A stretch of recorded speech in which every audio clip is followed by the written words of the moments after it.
This is Jordan Poyer, safety for the Buffalo Bills, and you are now listening to Cover One Buffalo Podcast. Let's go. Good evening and welcome to the Cover One Buffalo Podcast. You are joining your normal partners in crime, Greg Thompson and Aaron Quinn. Aaron, we are officially in off-season mode. How does it feel? It feels pretty good, to be honest. I'm playing catch up. The Bills season went a little longer than I'm used to, having to talk about the team in the offseason, and they usually get a head start in December on the draft prospects because the season's looking pretty down at that point. But this year we went right up to the wire here, and so I'm trying to play catch up. I think a lot of people are way ahead of me on the draft stuff, people that pay more attention to college football and stuff. So I'm playing catch up there, but it's been fun. And we were talking a little off air. It's a little relaxing having a little bit of my life back, not in Bill's season. As disappointed as I am that they didn't go further, it's kind of nice to get some of that time back. I'm a much more efficient human being when it's not Bill's season. Yeah, it is crazy how monopolizing the breaking down film and watching the game and doing previews for the next game and looking at the next opponent and breaking down all the intricacies and arguing with people on Twitter forever. It does become very all-encompassing when you're in season. So I agree. It's been kind of nice to step back for a minute, but I guess that's the opening part of the show here is now that we've had a minute in those 2 weeks you talked about to kind of catch our breath, step back, remove ourselves maybe from the emotion of the playoff loss and kind of give some final thoughts on the season and where your head's at of what we accomplished, how we should feel about it, and just some final notes on what you saw in 2019. For me, I think the biggest thing I took away outside of the fun of a team that was in the playoffs and secured an early playoff spot, and I think some people outside of Buffalo try to bring that down a notch because of schedule and some things like that. But that was a really fun in the season moment. But I think the biggest thing that I'm taking away is the development of the young talent on this team. Trey White took a big step forward this year. That's huge because I thought he was pretty much going to just plateau as the guy he was, which was fantastic. I was super happy with that, but he took another additional step forward here this last year. Guys like Ciaran Neal stepping up, and throughout the season, you saw his development big time from the time we saw him at training camp throughout the season developing. Probably maybe the only guy that took a step back in that young group, that young core, was Robert Foster, who a lot of us thought was going to be wide receiver number one. That's a huge win when everybody, all those young guys are developing all throughout the year. The rookie class, something Brandon Beane talked quite a bit about. I think for the most part, a lot of those guys developed pretty ahead of schedule from where players at those positions typically develop. I know a lot of people weren't happy with Ed Oliver's development about halfway through the year. I think he had a pretty substantial development for the position he plays for defensive tackle in year one. I think that his development alone was a win, but then you add in rookie running back and the type of production we got out of him and the development you got to see from him all year long. And then Knox, that was a guy that you and I said probably might not even play till the end of the year. And he got in and had production, was a big part of this team early on. So that's really the biggest takeaway for me was they were developing young talent while winning games and making it to the playoffs. And in my opinion, I said, it was a massive success. I said it on Twitter, and a lot of people killed me. A lot of people agreed, but half the people were there killing me. Like, massive success? No way. I think if you can take a team to the playoffs, win 10 games, and develop your young core talent at the same time, that to me is a massive success. And I think that's where they were heading this year, and that was their goal. No, I think it's a great way to look at it. And that's really what I took away. If you told me going into the year we were going to have our most wins in 20 years, our earliest playoff lock in 26 years, that we were going to see the development that you touched on. And once again, another productive draft class where we had 4 key contributors come out of that class, that we had the vast majority of our investments from previous years step forward even further.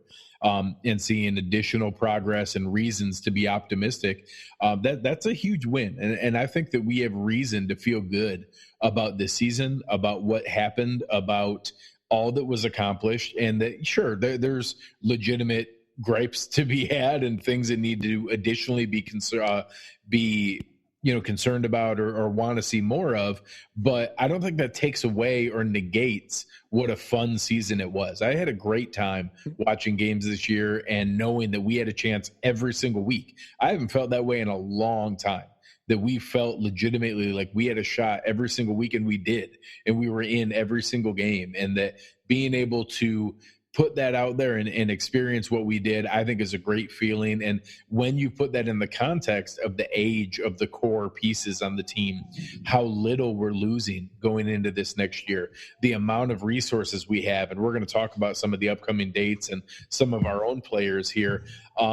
I think there's a lot of reason for optimism. And like you said, the players we saw take steps forward and give us reason to think there's more to come is a really exciting, peek into the future of what could be out there. And I think it's,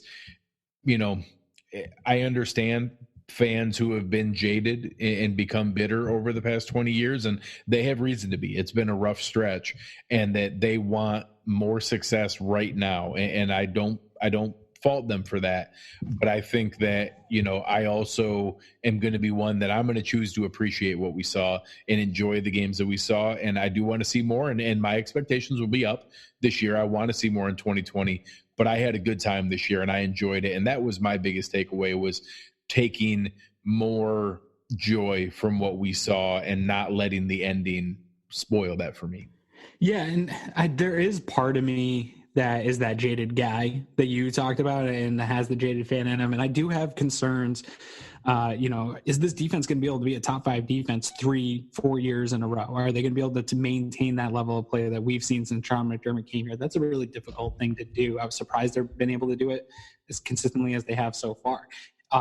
Are they going to be able to maintain the health? We saw, obviously, something we could talk about in a little bit. We saw a number of surgeries in the offseason, guys playing through injury, but the health of the team throughout the year, as far as guys missing games, missing time, missing practice, it was probably record setting. I think if we look back throughout the years for at least the Bills team, we haven't seen anything like that in a long time. Are they going to be able to keep that type of core health, big name players not going down?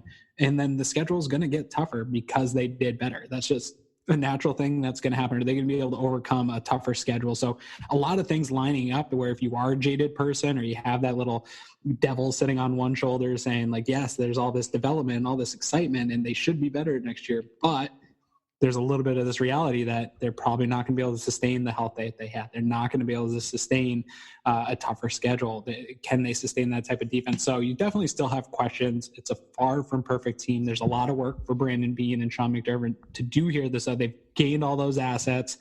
A lot of work to do. It's not as big as drafting your quarterback, but this is a big offseason for these guys, both in free agency and the draft, of can they get the right pieces on this team to take that next step and overcome some of those problems. If you get the right pieces in free agency and in the draft, you can overcome an injury or two. You can overcome an increased strength of schedule. So I have some fears, some hesitancy going into this next season, but I'm excited through this offseason process to see what they can add, because the pieces are out there. There's going to be opportunities for them to add legitimate pieces for the Bills to take that step. And now's the time to see if Brandon Beane is the GM that we think he is and can be in the running for an executive of the year type of guy. I agree. And I look forward at the schedule next year. And I think, there's reason to be concerned about the travel that's out there. I'm hesitant to look ahead and decide who's good and who's not. Things change so much. Right. I'm pretty sure we're going to be 16-0, but I'm not sure, we'll wait till it all nets out. That'll be our first schedule predictions, but then we might temper it from there. Yeah, I'm starting out that I'm pretty sure we're undefeated, but we'll go from there. We'll figure it out as we get closer. And there's a couple of things you said that triggered some thoughts for me as we've been kind of going through everything here. The crazy overreaction to these end of season surgeries that players have been kind of comical. People thinking that there's some, just enormous issue. Yeah. That they've been having. Now, I will say, if you want to apply anything to this, it's that when you're looking at the new facility that's there, and we've always wondered like, obviously there was some good luck in really good fortune and not having those ACLs and crazy injuries beyond Harrison Phillips, that, obviously having a new facility and the most modern conditions and all the treatment tools that they have doesn't mean that we're not going to have injuries. But I can't lie, when I saw Ed Oliver and Cody Ford and John Feliciano and all these surgeries and everything happening, I think it's naive to think that having all of the most modern and, best available resources from a treatment standpoint might not mean that maybe we can manage some of those injuries better than we could in the past. Yeah. Maybe things that would have derailed someone's season, maybe we now have the tools and resources to fight through a few more of them that, you know, it's not going to miraculously reattach someone's labrum. It's not going to magically stop a pec from tearing or an ACL from tearing, but maybe something in the past would have cost us games or had a guy's season end. Maybe now we're able to be intelligent about the usage, the treatment, the repetition and pattern of how to best Band-Aid that along. Maybe we can net some of those things out there, and that those three situations specifically, John Feliciano playing through the shoulder, the rotator cuff that he had, you know, and that Cody Ford looked like a shoulder. Ed Oliver had the kind of hernia, whatever they call it, the term they call that now for the mid section surgery. Maybe those are things in the past that would have cost us games or ended seasons early. So I at least am going to, you know, wildly speculate that I think you can apply some of that to the new age treatments and the modern advancements we've made in that area, and that maybe that was some connection to that investment. Well, I think if you piece together all the different articles and conversations and interviews about just how, one, even before the new facility was in place, how Sean McDermott was using kind of analytics with the training staff and trying to, you know, throughout the summer, make sure people weren't doing stuff, playing on the grass at St. John Fisher, keeping it on the grass because they had data that suggested that you're going to have less injuries, stuff like that. You could put like all these little pieces together and kind of see a forward-thinking trend in the organization from top to bottom. And I think that you hit it on the head that can help with the maintenance side of things, but I do think it helps with the prevention side of things too. And yeah, you can't prevent ACLs from tearing, but there are things that they can do to limit some of the risk of some of these injuries with the data that they have and how they work players during the week, into the week. So I think they have a full scope of what they want to do with the players when they're in their care. And it starts with prevention. And then when prevention is no longer an option because a player gets hurt, then it's how do we maintain this injury? And, you know, I think in the past, there was always old school doctor way of thinking. It's like, all right, you got this shoulder injury. You can either have surgery or miss time and wait.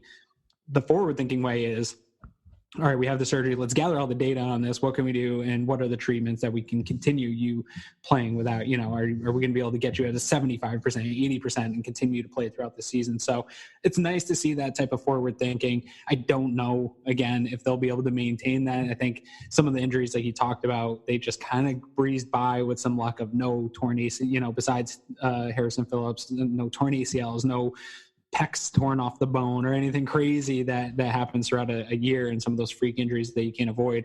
But it's really cool to see a forward thinking thing, because it just hasn't been that way in Buffalo for years here. Like you said, just guys, seasons always seem to end, and hopefully they can continue it. But I think a benefit when it comes to free agency, we heard it kind of this year. Some of these guys that maybe have had injuries in the past come in and see the facility and talk about some of that preventative care and some of the maintenance throughout the season and talk to the players about how they're treated. I think that's going to be a huge draw for maybe some veteran type guys that are looking to extend their careers. But yeah, back to the injuries, man. I don't think there's any grand conspiracy. This isn't the first time we haven't, you know, our friend Rob Quinn, who used to be on the show, broke that Zay Jones injury. I forget exactly what he tore, something in his shoulder or arm, and he played through it for the whole year, and he had a surgery after the season, but he never showed up on the injury report. So this isn't the first time it happened. It's a little weird that they all kind of came out and we didn't hear a thing about it, but that's the Bills organization. We don't hear anything about anything until it has happened. Trades, Chip saying it was a labrum for Zay. But trades, free agency, all this stuff, it happens, and then we know about it. There's no pre-news that something fishy's going on anywhere. So I think they'll get tagged for that Jerry Hughes one just because it was a little wonky and that came out. So there might be something to it, but I think that's just the NFL is going to have to slap them with a little fine just because that's what the NFL has to do. But I don't think there's anything malicious or any kind of tinkering with the injury reports or anything like that.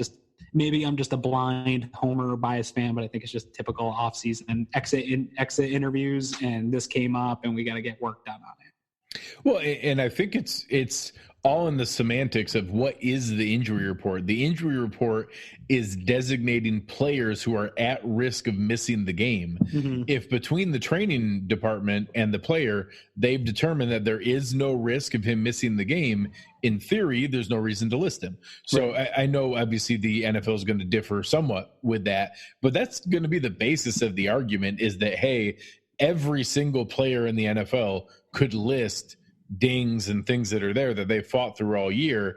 But if there's no real risk of them missing the game, it's not accurate to list it. So we'll see where that goes. I agree. They're probably going to get a fine or a slap on the wrist for the Jerry Hughes thing. And I also think fans are just learning about this, about how many players fight through things during the year and then have surgery because they have the entire 4, 5, 6 month window to let things heal, and that rather than just doing treatment, they're going to have the best surgeons in the world perform surgery to have it properly fixed. And that this has been happening forever. And that because of the social media, Instagram post-op photo world that we're in, it's just now blatantly broadcast into our eyeballs that, oh, this is happening. This isn't new. This has been happening forever. We just didn't find out before. Yeah. Yeah, no, and some of these things are like the core muscle surgery. That's something that Cole Beasley had in between OTA. And Mitch Morse. And yeah, totally just a kind of a cleanup thing for guys like that have multiple surgeries throughout their life. That's nothing. That's just going in for a quick procedure and then coming back out and you're training again in a month. So well, those guys did that in April. This is happening in January. Yeah. So this is just, it's postseason maintenance. It's great that they're addressing all of it and getting it out of the way early. Sometimes you hear some of these things that linger into the OTAs and stuff like that, and a guy didn't get the surgery in time. It seems like they're getting everybody out of the way. Let them do it. Rest up. Take your vacation. Come back, because this all turns around real quick. Off season's long for us because we're filling time. We're filling weeks. But for them, for players, for the staff and stuff, this all turned. These next 3-4 months turn quick, and then they're back at it in no time. So it's good to get these out of the way. Whatever type of physical therapy they need to get through it, but kudos to all of them. They got everyone that had an injury played fantastic. So if they're playing that way at whatever less than 100% that they were, I can't wait to see them playing back at 100% when you got a guy like John Feliciano. And I know Cody Ford had his problems, but he still played at a high level. And Ed Oliver finished the season getting stronger. So I don't know when he had this core muscle injury, but if he's finishing stronger with an injury that requires some surgery, I can't wait to see him back healthy at the start of next year. So those are all kind of hidden under that as a benefit that once those guys get back healthy, we should expect them to all be better. Yeah, and moving into the next segment here, it's something we've been talking about. You mentioned how the players ramp right back up, and we've talked for a year and a half now that 2020 is the season.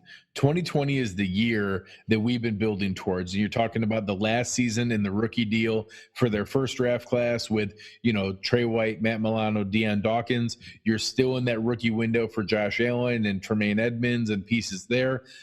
We stacked another strong draft class last year. We have the majority of our core signed. We'll have a couple players coming up on their deals, that we'll talk about in a minute here.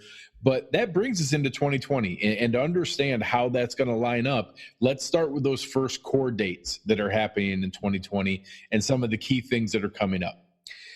The first one is actually today, January 17th. A lot of people on Twitter saw a fair amount of decisions coming out from college players. Today's the last deadline to declare for the NFL draft for underclassmen. So there were a couple of surprises, seeing a handful of running backs that people liked. You and I had been talking about names like Najee Harris, Travis Etienne, Chuba Howard. Those guys all coming back. I think I'll probably get yelled at. I think it's Chuba Howard, but however the heck you say it. All deciding to return back to college. A lot of other names coming out there. And then that leads into next week where we'll have a squadron of Cover One guys heading down to the Senior Bowl. So we'll be out there checking out some stuff there. And then you start to get into some of the technical dates that are out there. So there's a window that we saw Duke Williams last year where we're able to sign guys out of the CFL up until between January 31st and February 11th. There's a little window that they open up there to be able to work through things. And then we get into the scouting combine. You have that the end of February 24th to the 2nd. You have the underwear Olympics out there looking at the guys that are coming out there. A couple dates that I don't think are going to matter for the Bills as much, but for other NFL teams and for some maybe free agent targets we're looking at, hoping that they don't get this. On February 25th, right after the combine, is the opening of the date for franchise or transition tags to be out there. So some targets and names that we hear other people talking about that the Bills may go after: Yannick Ngakoue, Matt Judon, Brandon Scherf, AJ Green, any of the top name free agent talent that's potentially going to be out there. That's going to be a big day to monitor. I don't think that any of our names are going to be in play for a franchise or transition tag, but we have there from February 25th up to March 10th. And then the last one I'll talk about here is we're getting into this phase of the offseason is really the start of the league year. So on March 16th, you start the legal tampering process where you can go and negotiate with free agents and agents to be able to kind of get some of those deals going. And I actually misspoke there. You can only talk to agents. You can't actually talk to the players. And then officially on March 18th, the league year starts. And that's the day where you see all the reports coming through that we've known about for a couple of days and where that starts to come together. So as you said, Aaron, it really comes along quickly between the items preparing for the Senior Bowl and, the NFLPA Collegiate Bowl and the East-West Shrine Bowl and all those different pieces and the leading up to the combine and then free agency. It all comes pretty quick. Yeah, it's a super fast turnaround, and it's fast for the Bills. I mean, everybody's around the clock. I think that's one of the biggest misleading ideas is things like the bye week and the off season, that there's some sort of large big gap where there's nothing going on in the Bills organization. That couldn't be further from the truth. The coaches are all back at it. They're evaluating everything that they did this year. They're starting the scouting process along with the scouts and getting them, what do we need to be, when we're at the Shrine game, we're at the Senior Bowl, what are the pieces that we need the most? They're setting their boards. They're doing all that now.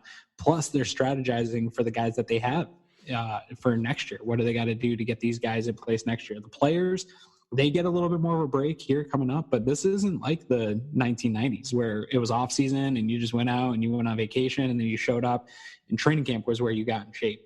If you follow these guys on Instagram, they're right back at it. Like the guys that are going to have their surgeries are doing it, but these other guys are going to, take a couple weeks here and maybe go on vacation, but they're going to be ramping right back up because you don't get out of shape in the NFL anymore. This is something that is maintained. It's a year-long season for these guys. So it all turns around really quick. Those dates start to come quick.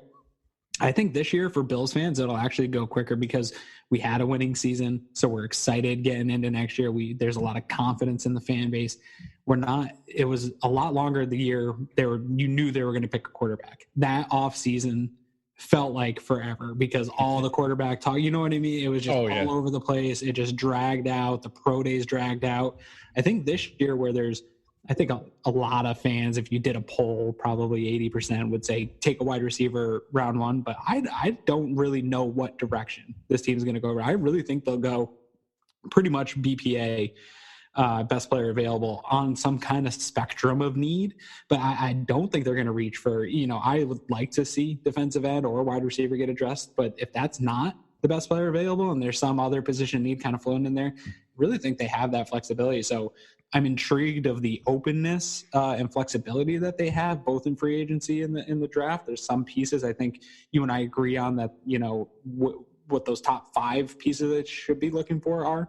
But I think that openness is going to make this offseason go by a little bit further or a little bit quicker. It's a little bit more leisurely for being a fan, and it's going to blow by for us and get right into the draft season. I can't wait for that. Really, spring NFL is some of my favorite because you get all the new toys, get all the new stuff, and that's fun.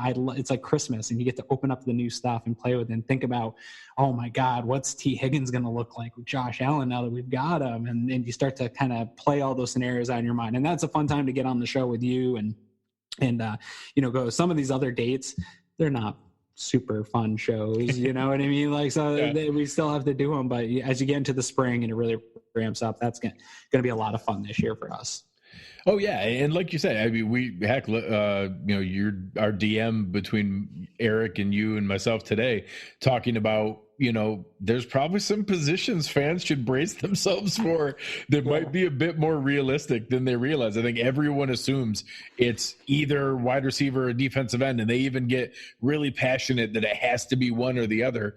And, there's a chance the first round pick could be an offensive tackle or a cornerback or a defensive tackle, and it could make sense. And that, I'd like to think those are in there, and heck, maybe even a running back. I'd get a little frustrated, but you'd get a lot more excited than I would. But, somewhere in that order, there's a lot of positions that could make sense, whether they're first round or fourth round. And heck, we're not even going to know that until we get through free agency. Because you look at last year, we had such a crazy list of needs, and that we were certain the first round pick had to be an offensive lineman because we needed 4 new offensive linemen. Well, Brandon Beane went out and signed 7 of them.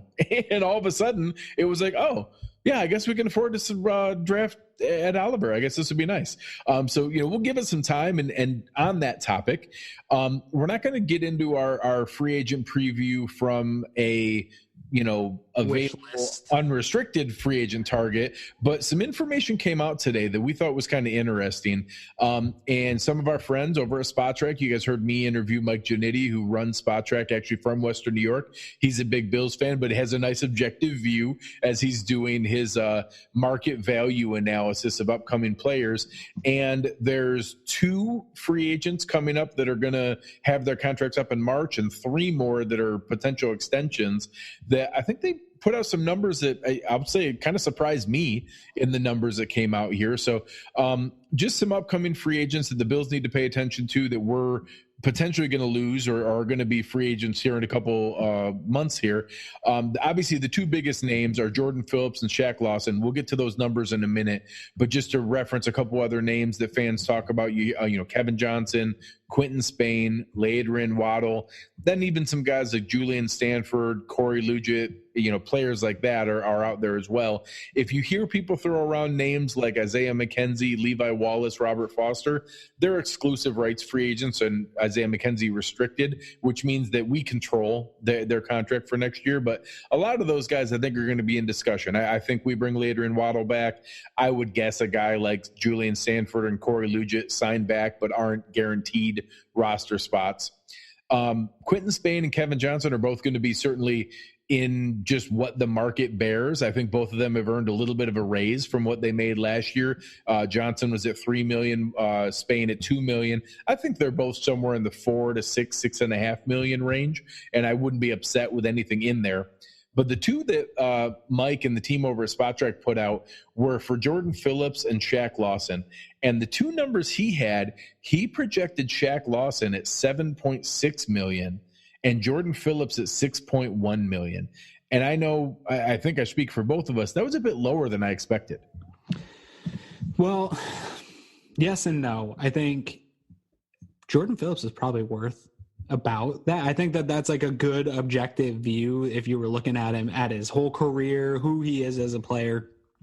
I think he's going to get more than that, whether it's with the Bills or on the open market. I think somebody's going to overpay for the sack production this year and think that they can trap that in a bottle and continue to have him play at that production. I really like Jordan Phillips. I think he's a fun guy to have on this team. I think he's bought in. I don't think he'll ever see the type of production that he had this year as far as just raw numbers. I just don't think he'll ever live up to that production. So I don't think it's an unfair number for him. I don't think it's what he's seeking. I don't think it's what his agent wants. And I think a team will probably come higher than that number. And I bet the Bills number is probably somewhere around there. It might be what Shaq's number is, that 6-7 million.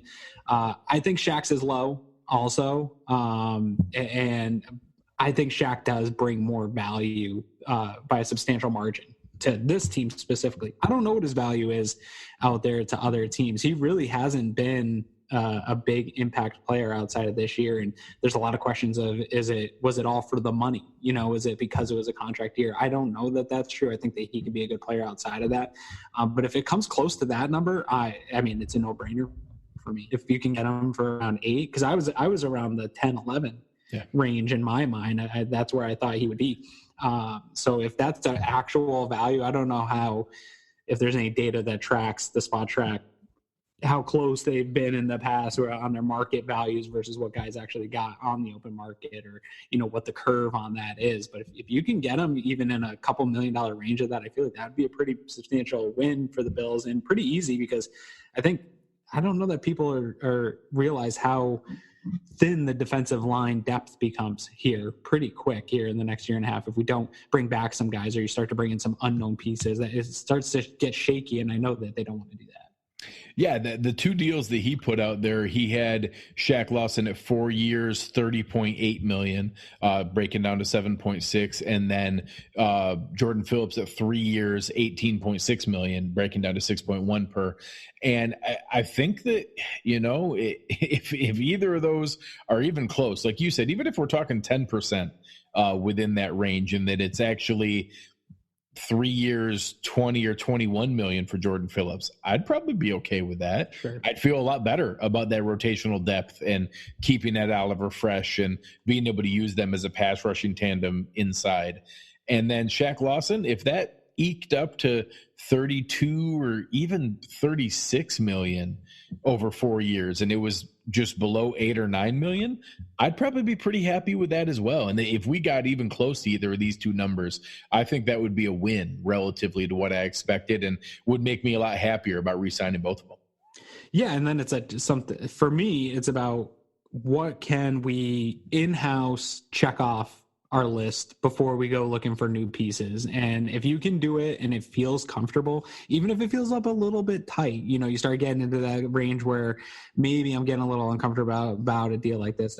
I think that the continuity and the consistency, and Brandon Beane and Sean McDermott both made it a priority. They talked before their or their postseason here press conferences, and they both made it a priority to say how much they wanted to bring every piece of this team back if they could. And any guys that wanted to come back, they want to bring them back if they could. So I think if they can find that happy range there, it's a no-brainer for them. And I think maybe you're willing to overpay your own guys by that 10-15% than you are to pay some new piece. And Brandon Beane's talked about it before, when guys in the locker room see who you pay and who you give money to, and that is important to them.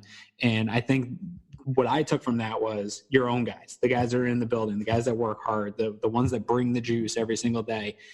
When you pay those guys, the guys in the locker room pay attention. If you give them maybe 15% more than they're worth, the other guys in the locker room see that, and that kind of becomes an infectious thing. And it is, at the end of the day, it's all about money. So if you pay your own guys and you show that's the established pattern for this organization, I think you start to get more out of all the team, out of all the guys. And the best teams do it. You look at teams like the Packers, the Steelers. You look at some of these teams that have consistently been good. They pay their own guys. They don't overpay. If guys want to get overpaid, they let those guys walk.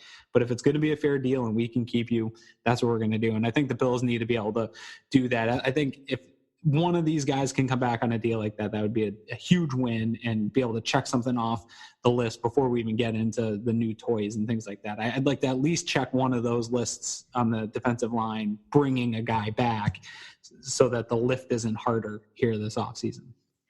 I agree completely. And I think that that's going to put us into a good spot to be able to talk about extending some of that upcoming draft class that's coming due after 2020. And the three core pillars of that are obviously our shining star of Trey White, our stud, linebacking duo along with Tremaine Edmonds of Matt Milano, and what I think is really a blossoming left tackle of Deion Dawkins. And the three extension numbers that SpotTrack put out will start at the top with Trey White at $15.6 million, which in fairness would be the highest cornerback contract in the league right now. That's higher than any other cornerback. The highest ones out there are, Patrick Peterson at 14, Tremaine Johnson at 14.5, Josh Norman at 15, and Xavier Howard at 15.05. So 15.6 is a step forward, but that's also coming at the same time with Marcus Lattimore and, Humphrey in Baltimore and some other young stud guys coming up here that I think if we got he's projecting 5 years and $78 million for Trey, not including the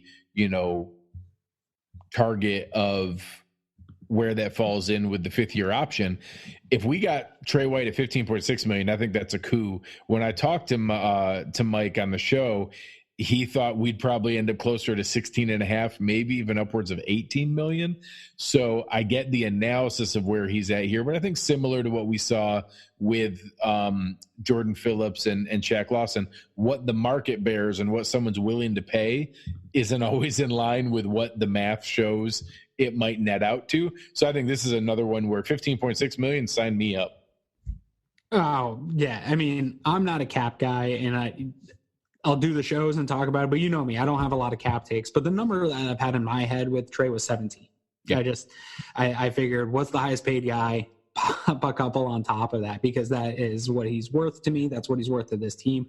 I don't know that he's the number one cornerback in the league. I think he made a good case for it this season. I don't know if he can do it every year. I want to pay him like he is, and it won't last long. Somebody's going to come right behind him and break that record. So let him have it for a year, make him the highest paid. Don't even have a question. I don't even want Lattimore in the range. Make Trey White, make him feel good, make him want to stay in Buffalo for the rest of his life. I think he's your first pick. He's the guy you brought in. He's done everything the right way. He's a huge ambassador for your city, for your team. All of that stuff matters. I think he's going to be a phenomenal leader and take a part of that leadership council with this next contract too. I think that they're going to thrust him into that. He wore the number one jersey at LSU, and you wear that for a reason. These guys are natural leaders. So I think he's one of the easiest investments, in my opinion, to overinvest in. So yeah, if you can get him for less than an overinvestment, absolutely do it. No brainer, sign me up. If you could do it, if you have to overpay for him, still it's a no brainer for me, sign me up. He's the kind of guy that sets the tone for your franchise outside of the quarterback position. That's hard to find. And he does that. And it's such an important role that he plays both on and off the field for this team. I think everybody in the organization feels pretty comfortable with that one. Yeah, and we've said it this whole time. There is value in sending the message that if you get drafted to Buffalo and you come to Buffalo and you buy in and you ball out to the level of an all-pro level, you can become the highest paid player at your position in Buffalo. Yeah. And I think that's an important message to reinforce, that you don't need to worry about coming here. Things can go well coming to Buffalo and pay off for you playing well here. And I'd love for that to be reinforced with Trey White. And that's better than what we've traditionally had, which is you can be really high pay here, but it's because we're going to overpay you as a free agent to beg you to come here. Now you're talking about, we draft so well, and if you pan out and you help us produce a winner, then we'll pay you. And I think that's the right way to approach overpaying. I know people in Buffalo have been frustrated for years of overpaying for talent.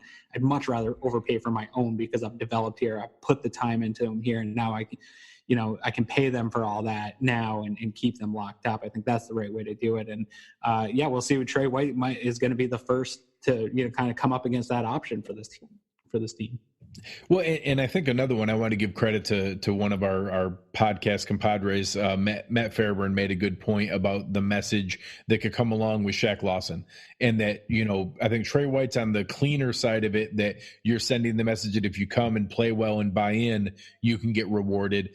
Shaq Lawson's one of the few guys that they've publicly called out and that they've actually been critical of in the media, and that's not a common thing. And that there's also some value to reinforcing that, hey, if we say you need to step up and produce, and then you do, and you continue to buy in and you continue to play well when we've challenged you and you respond to that challenge, that can pay off as well. Sure. And that reinforces the fact that it makes it okay to challenge guys, to say that, hey, just because we call you out and challenge you doesn't mean you're in our doghouse forever. If you respond to that in the right way, that can pay off for you too. And I thought that was an interesting point I hadn't really thought about, that not that that's a factor that's going to decide whether you pay him or not, but I do think that's a positive that can come along with it, besides just the reinforcement of Trey's contract. Yeah, I think that's a fantastic point, and definitely something that they're talking about when they're talking about Shaq Lawson. And those things, Brandon Beane doesn't say things that aren't important to him, and he said it a number of times that that's an important thing to him. And I agree. And Shaq's been the guy that I've been pounding the table to bring back. So whatever excuses or peripheral stuff that we got to build up as to why that's a good reason, I'm all for it.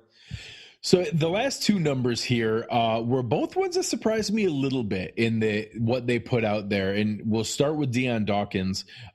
They put a projection of $14.3 million for Dawkins. And that's not crazy. I mean, it's really just kind of the sticker shock that people need to brace, that's what offensive tackles get paid. And I think now you saw, even some splurges with Andrew Norwell at guard. Jacksonville paid him upwards of $15 million, and Brandon Scherf's going to beat that number this coming year. So there are guys who are getting paid more than that. And when you get into a left tackle, I know some people don't know. Our man Thorne that goes through with the O-line play had an awesome, kind of thread earlier talking about how much fun it is to watch the physicality of Deion Dawkins and how powerful he is. He had an awesome stretch of clips showing how he used counter moves, tricking pass rushers, and he had this nasty kind of snatch move where he would just drop guys onto their face. And it was a really fun clip to watch. And I think that Deion Dawkins took a little bit bigger of a step forward than people realized. And I think a lot of folks weren't sure how much of 2018 was losing Richie Incognito by surprise and having to supplement a guy as poor as Vlad Dukas and the other rotation of slappies that were playing next to him. But getting to that point, how much was, hey, I don't know, maybe Deion's not the guy. We might need to move him to guard.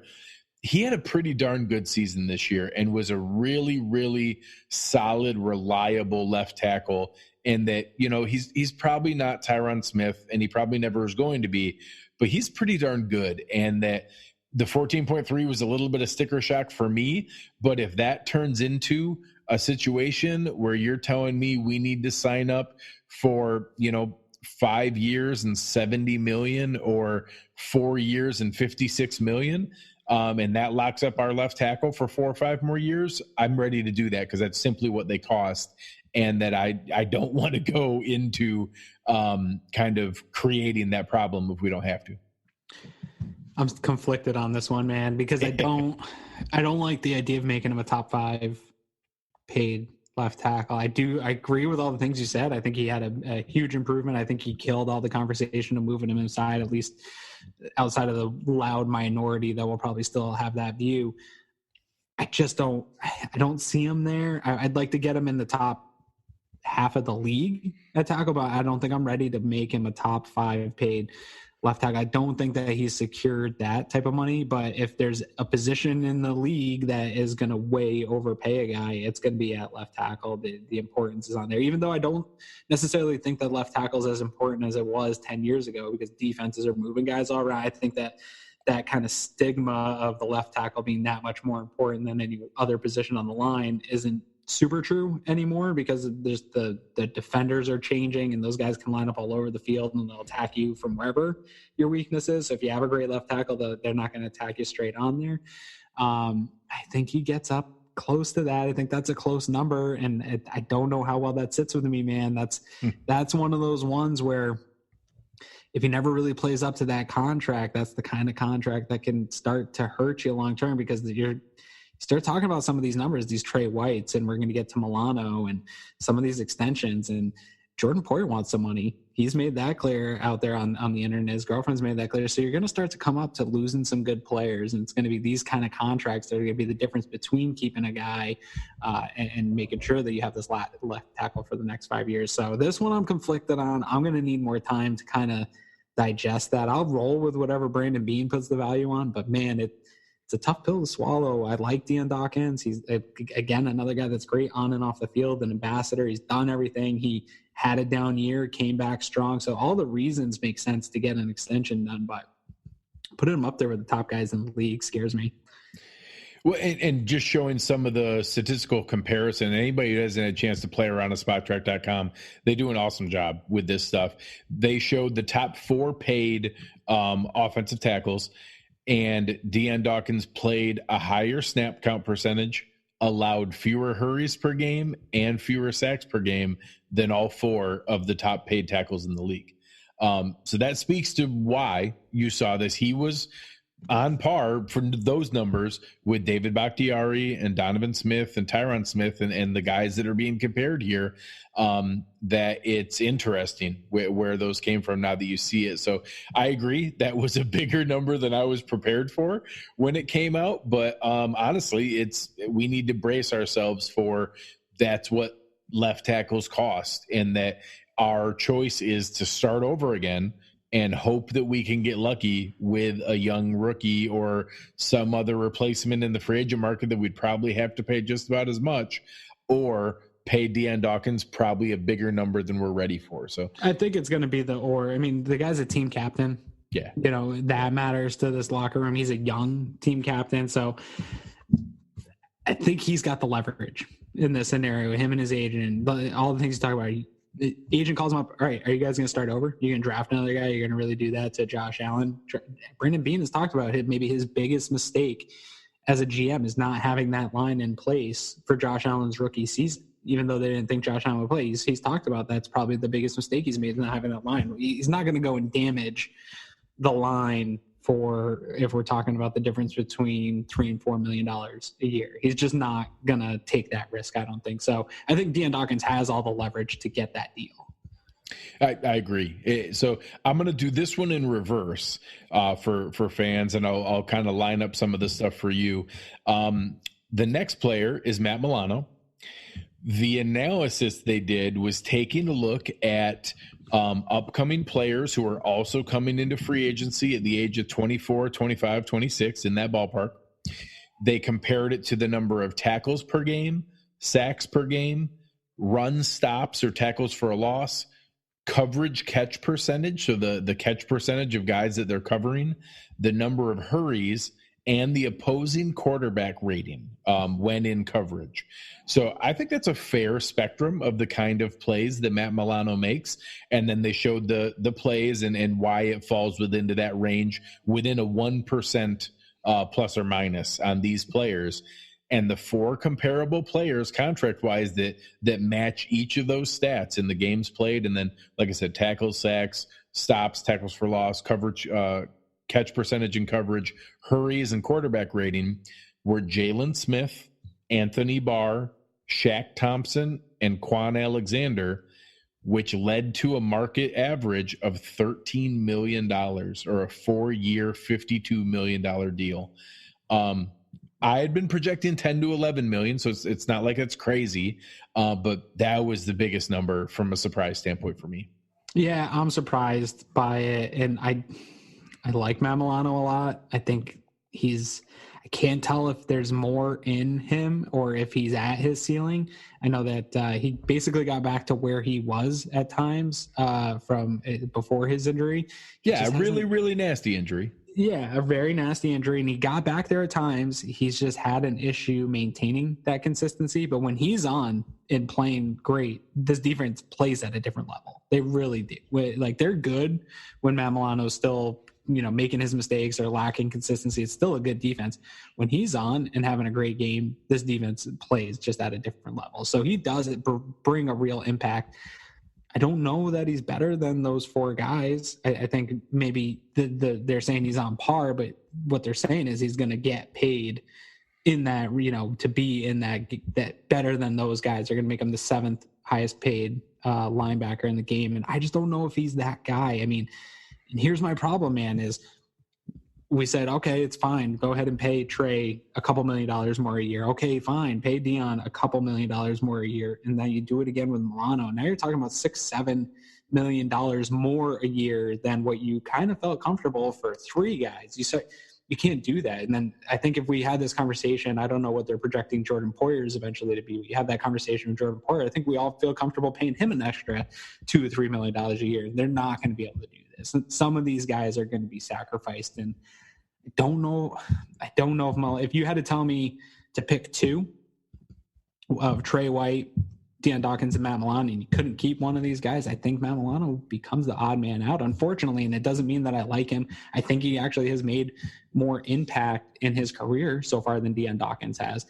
But it's a positional value. It's a team building value. And how can you replace a guy type of value? And I don't know, man. I think it's going to be tough to overpay all this core guys. I know that this is all coming to roost here, and they're going to have to pay some of these guys. It's hard to project how the cap's going to go up here in the future too, what the cap pass, the CBA is going to look like. So there's some of that comes into play with this, but those assets, that 90 million looks real nice now, but you start overpaying on a bunch of these extensions here coming up, and that money it does go away quicker than you think. And especially when we're spending other people's money, it's easier to overpay by a couple million here and there, but Bean is going to have to get tight on some of those overpays. Yeah. And I mean, just look at these 5 numbers we talked about here. If they were to move forward with each of these, you're talking about a substantial chunk of money. You're talking about 56 million out of that chunk for these guys. And that's so 56 million. I projected Jordan Poyer at 2 years and 25 million, another 12 and a half. When you look at contracts that are out there and using the same logic that they did for these guys, LaMarcus Joyner's at 12.9 million. Yeah. Where's Eddie Jackson? Yeah, Kareem Jackson's at 14. Eddie Jackson hasn't kicked in yet, but his is up there at 15 and change. Kevin Byard's at 10.9. Tony Jefferson's at 11.1. Malcolm Jenkins is a 30-year-old safety at 10.8. Harrison Smith, a 30-year-old safety at 10.7. It's going to be Jordan Poyer's going to cost $11 to $12 million at a minimum.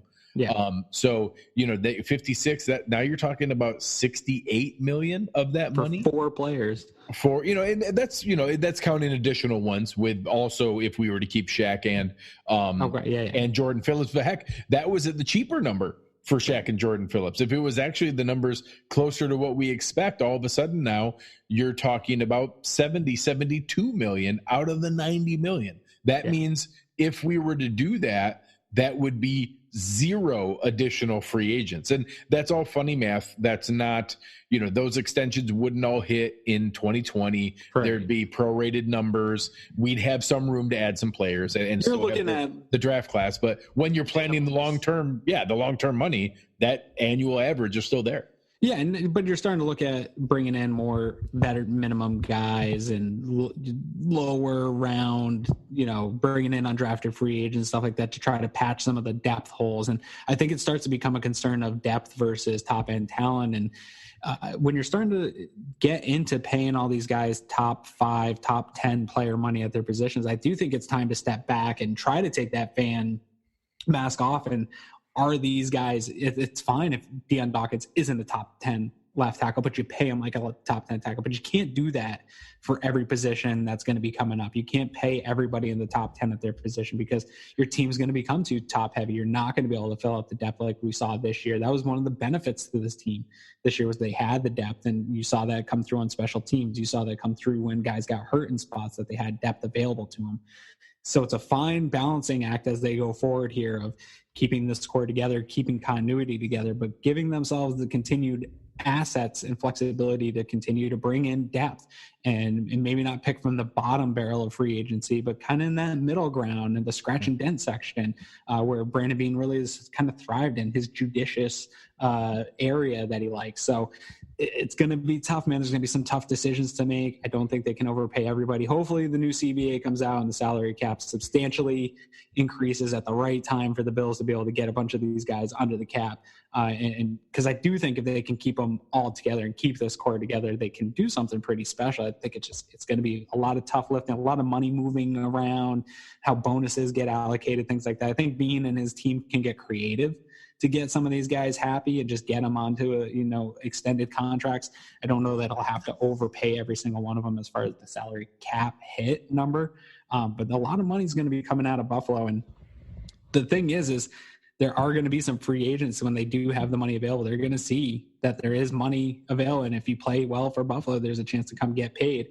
So there is a piece of that too, that I think they're going to be able to, if they let any of these guys go, like a Matt Milano or Jordan Poyer ends up going through, I think that it's becoming a more attractive place to replace those kind of guys with higher end free agencies versus kind of digging into that bottom of the barrel. So it's kind of a double-edged sword here that they're heading into with, but we see teams all the time manipulate the cap. There's a lot of people out there that believe the salary cap's a myth because you just see these things. You don't know how teams are able to get everybody in under the cap for stretches of 3-4 years.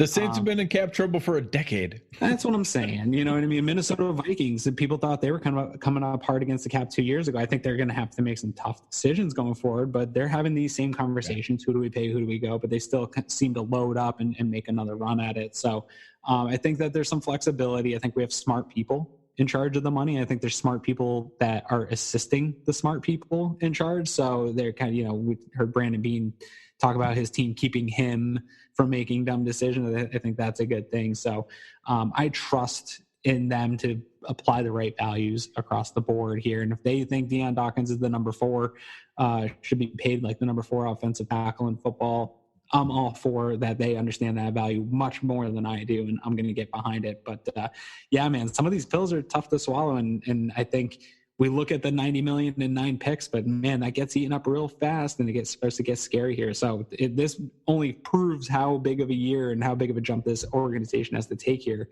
in 2020, because I think that says a lot. If they take that step forward, you feel a lot better about these extensions to make a run in the next 2 to 3 years, and you're in win now mode. If they regress next year and you're paying out extensions for a team that's on the regression and you're not sure if Josh Allen's the quarterback and maybe you have to start over and McDermott's on the hot seat, that's when the organization gets murky again and we're back to being the same old Bills. Yeah, there's a couple of really good comments in the comment section here. Ron talking about that, you might have to pick a couple of these guys to draft the replacement for, and that's where one of those draft day surprises could come. Maybe we draft a guy at linebacker who initially is a replacement for Zoe, but really might end up being a replacement for Milano down the line. And Chip talking about that, even Brandon Beane referenced it too, that hopefully you're preparing for needing to cut some ridiculous check for Josh Allen, and that I like the idea that they're going to surround him with talent so we can really find out. But yeah, you need to plan for that kind of thing as well to be able to do it. And Ron and I talk in the premium Slack channel all the time about the value of kind of front loading deals and figuring out how to do that manipulation that you referenced, that we can fit these things in, but you need to be smart about it to be able to figure that out. So as we kind of wrap things up here, again, we just want to talk a little bit about some of the in-house free agents, some names that can be re-signed anytime. You can actually agree to extensions with players at any point here. So we could see those. I don't think we'll see it immediately, but I do think we see a couple of them. I don't know how. I've seen all kinds of rankings of who wants Quentin Spain versus Kevin Johnson versus Jordan Phillips versus Shaq Lawson. I think that we will see some guys with extensions reach between now and then. We'll see the exercising of the exclusive rights free agents and restricted free agents. I do think we'll exercise that for Isaiah McKenzie. We'll see a few of those things happen, and then we'll get into the fun of Aaron and I picking out our wish list of the other free agents that are floating out there. And I think both of us will be a little bit more in the bargain barrel than we have been, but we'll throw some fun names out there as well. Keep an eye out for our coverage next week at the Senior Bowl. We're going to probably have a little bit different, probably some smaller snippets that we'll put out there with maybe some interviews with players. Eric's already has a couple arranged awesome film sessions with some of the guys that are there, some names you guys are going to really like. It's going to be a lot of fun. And then we'll see who we can snag in the hallway and in the hotel, lobby and in the bar, and see if we can get some good sound bites for you guys to be able to show having a good time there. So looking forward to that next week. Any final thoughts for us, Aaron? Where can the people find you? You can find me on Twitter, AaronQuinn716. I'm going to take it easy next week, man. I'm going on vacation with the family. I'm going to try to stay off Twitter. Enjoy, man. And I'm going to try to kind of take my off season here a little bit for a week. And then I can't wait, though. I'm really excited to take a week off Twitter and then kind of get back and consume all this Senior Bowl content here that you guys are going to curate while you're down there. And a little jealous that I'm missing out on the fun with the guys, but nothing beats hanging out with the family and spending that time together too. So I'll still get all the content just like everybody else. I'm looking forward to it because as nice as it's been to have a couple of weeks here, I am ready for something to kind of digest and some content to consume, that the addict in me keeps coming up. So I'm looking forward to all the content. And yeah, you can find me at Aaron Quinn 716. Just having fun, man. Trying to stay busy this offseason. That's awesome, man. Well-deserved time off, some good time away from all the madness. Enjoy time with your beautiful family, so enjoy that. A couple things to watch for, just as I've been kind of prepping for the Senior Bowl.